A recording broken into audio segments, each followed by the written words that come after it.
Je suis Virginie Goux, je suis pédiatre en réanimation néonatale et je suis le médecin responsable du Lactarium régional d'Île-de-France qui est ici dans cet établissement, à Necker Enfants Malades au sein de l'assistance publique.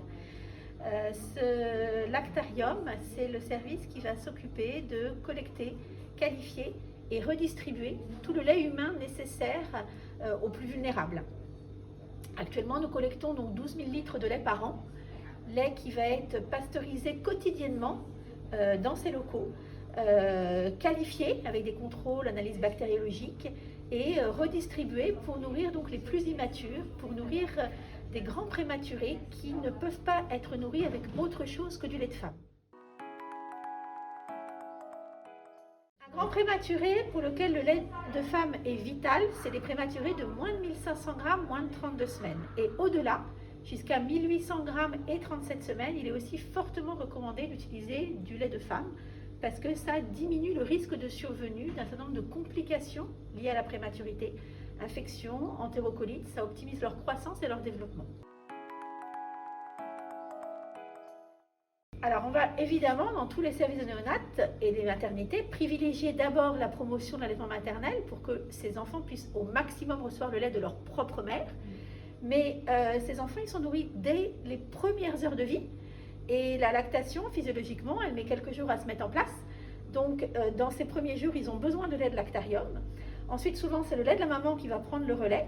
Mais parfois, certaines mamans ne peuvent pas allaiter pour des raisons particulières, des raisons de santé, des prises médicamenteuses, voire même ce qui est à l'origine même de la prématurité, une extraction brutale parce qu'elle développe un cancer, par exemple.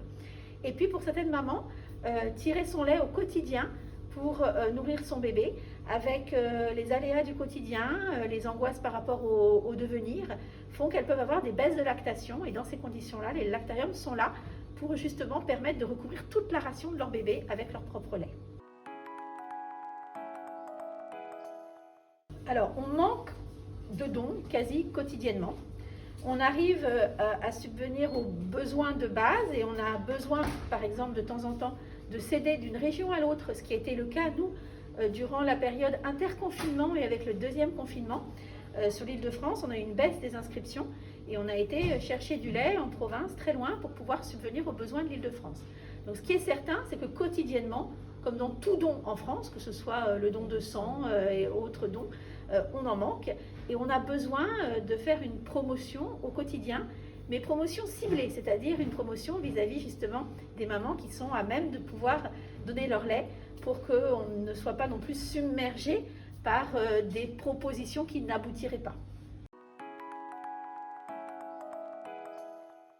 Donc les critères que l'on demande, c'est tout d'abord des mamans qui habitent sur le secteur du lactarium, donc c'est le secteur du lactarium régional d'Île-de-France, ou ça peut être le secteur du lactarium de la région PACA par exemple. Cela va être des mamans qui ont une lactation qui s'est bien mise en place et qui ont la capacité quotidiennement de mettre un petit surplus de lait de côté qu'elles vont extraire au moyen d'un tire-lait. Et ensuite, elles vont accepter d'adhérer à certaines contraintes du don qui sont entre autres les mesures d'hygiène du recueil du lait pour éviter que ce lait ne contienne trop de germes et que l'on soit obligé, malgré la pasteurisation, de les jeter. Après, il faut qu'elles puissent avoir un congélateur à leur domicile pour pouvoir stocker ce lait, ce qui parfois n'est pas le cas en Île-de-France à cause des appartements. Et puis, donc après, le collecteur va passer au domicile chercher leur lait. Et donc, du coup, les mamans, finalement, n'ont pas besoin de se déplacer. Ça, c'est important qu'elles le sachent. Elles n'ont en général pas besoin de matériel, d'acheter du matériel, puisqu'on leur fournit le matériel. Elles doivent accepter d'adhérer aux mesures d'hygiène pour recueillir leur lait. Et il va y avoir une collecte qui va se faire à un intervalle de temps qui va varier en fonction du lactarium, en fonction de leur lieu de domicile, pour aller chercher leur lait chez elles.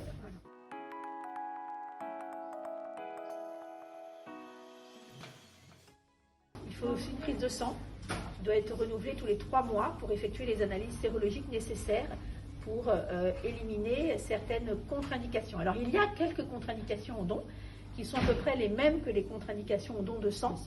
La principale contre-indication, on va dire, autour du don de lait, c'est les mamans qui ont été transfusées.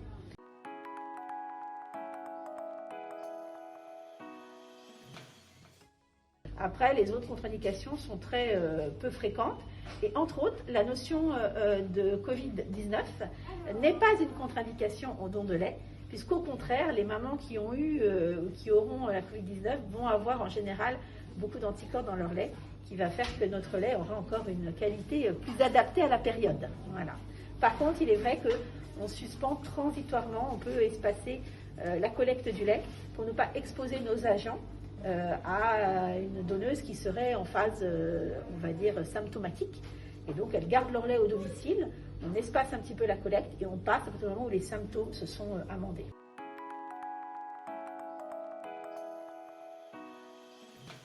Donc, le premier lactarium a été créé en France en 1947 par le professeur Lelon à l'Institut de Puériculture Bourval-Brune dans le 15e.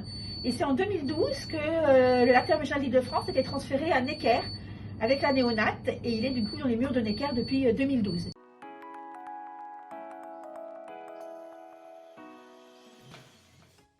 Ici, vous êtes dans l'endroit stratégique où les 12 000 litres de lait collectés en Île-de-France sont stockés avant d'être pasteurisés.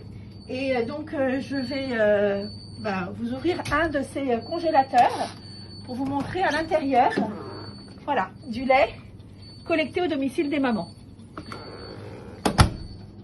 Ce lait, lorsque le dossier est valide, lorsqu'on a les sérologies de la maman, il va être décongelé en vue d'une pasteurisation. Et là, vous avez le réfrigérateur qui permet la décongélation du lait durant la nuit. Et le lendemain, il sera pasteurisé du coup en zone de pasteurisation. Donc nous sommes ici finalement dans le dernier endroit stratégique, la dernière étape où va être stocké notre lait avant d'être distribué dans les différents hôpitaux d'Île-de-France. Il y a en tout, en amont, 2 collecteurs, un agent au tri, 3 agents à la pasteurisation, une secrétaire qui s'occupe de l'inscription, qui vont travailler pour que du coup ce lait soit distribué. Et donc 3 jours par semaine, notre secrétaire récupère les commandes, prépare les commandes et distribue le lait aux établissements. Il y a entre 36 et 42 établissements en Île-de-France qui viennent se fournir en lait dans notre établissement. Et donc ici, vous allez voir du coup l'enceinte où est stocké le lait distribuable.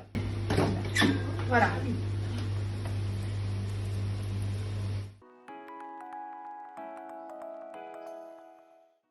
En Île-de-France, il y a 3300 prématurés de moins de 32 semaines, moins de 1500 grammes.